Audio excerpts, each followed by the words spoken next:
Hello viewers and welcome to Review Information.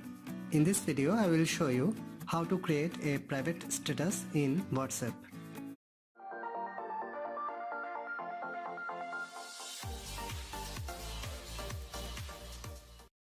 To create a private status, first you have to create the status and then change your status privacy settings.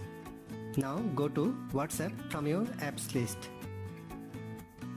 Tap on status from the bottom left corner. Now create a status.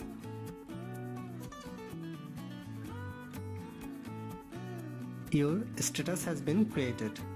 After that, you need to change your status privacy settings. For this, tap on privacy from the top left corner.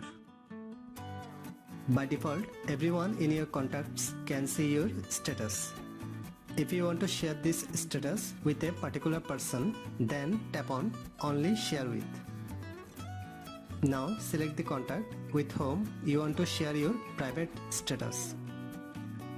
Then tap on Done from the top right corner. That's it. Only the selected person can see your status. So that is how you can create a private status in WhatsApp.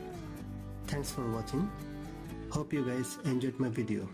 Please subscribe my channel for more videos. Goodbye.